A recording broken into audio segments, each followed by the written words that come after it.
दोस्तों चलिए जानते हैं मोहम्मद गौरी को 17 बार हराने वाले सम्राट पृथ्वीराज चौहान के वीरता की अद्भुत कहानी।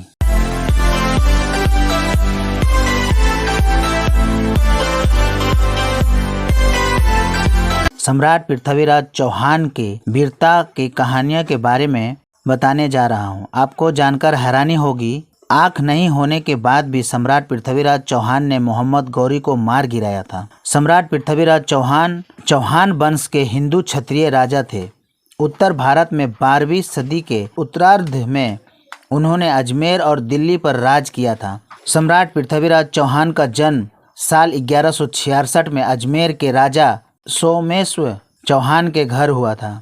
गुजरात में जन्मे सम्राट पृथ्वीराज चौहान में बचपन से ही प्रतिभा दिखाई देती थी। दिल्ली के राजा अनंगपाल द्वितीय की इकलौती बेटी कपूरी देवी पृथ्वीराज चौहान की मां थी। पिता की मृत्यु के बाद 13 साल की उम्र में ही उन्होंने अजमेर के राजगढ़ की गद्दी संभाल ली थी। बचपन में ही कुशल योद्धा रहे सम्राट पृथ्वीराज चौहान ने युद्ध के कई गुण सीखे थे। बाल्यकाल में ही उनके अंदर योद्धा बनने के सभी गुण आ गए थे। दिल्ली के शासक और पृथ्वीराज चौहान के दादा अंगम ने पृथ्वीराज चौहान के साहस और बहादुरी की कहानियां सुनी तो बहुत प्रभावित हुए। उनके बाद उन्होंने पृथ्वीराज चौहान को दिल्ली के सिंहासन का उत्तराधिकारी बनाने का ऐलान कर दिया था। पृथ्वीराज की एक कहानी प्रचलित है कि वह इतने शक्तिशाली थे कि एक बार बिना किसी हथियार के शेर को मार दिया था। दिल्ली राज्य सिंहासन की गद्दी संभालने के बाद पृथ्वीराज चौहान ने किला राय पिथौरा बनाया था। उन्होंने सिर्फ 13 साल की उम्र में ही गुजरात के पराक्रमी शासक भीमदेव को युद्ध में हरा दिया था। पृथ्वीराज चौहान 6 भाषाएं जानते थे, जैसे कि जिनमें संस्कृत, प्राकृत, मगधी, पैश्ची, शेरसेनी और अभ्रस भाषा शामिल है।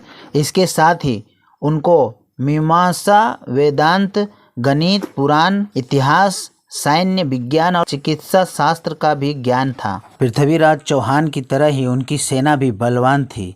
इतिहासकारों के मुताबिक 300 हाथी तथा 3 लाख सैनिक पृथ्वीराज की सेना में शामिल थे। इनमें बड़ी संख्या में घुड़सवार भी शामिल थे।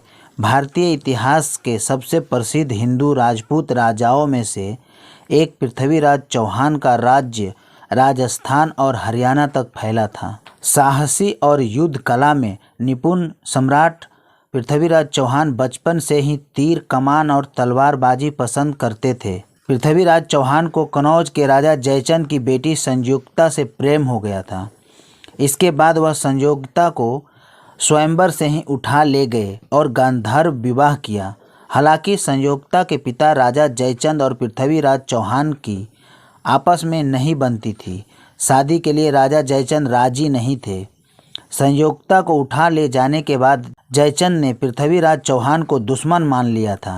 चंद्रबरदाई और पृथ्वीराज चौहान बचपन के दोस्त थे। इसके बाद चंद्रबरदाई एक कवि और लेखक बन गए। उन्होंने महाकाव्य पृथ्वीराज रासो लिखा है। प्रथम युद्ध में सन 1191 में मुस्लिम शासक मोहम्मद शाहबुद्दीन गौरी ने पृथ्वीराज चौहान को कई बार हराना चाहा, लेकिन उनको सफलता नहीं मिली। पृथ्वीराज चौहान ने युद्ध में मोहम्मद गौरी को 17 बार हराया।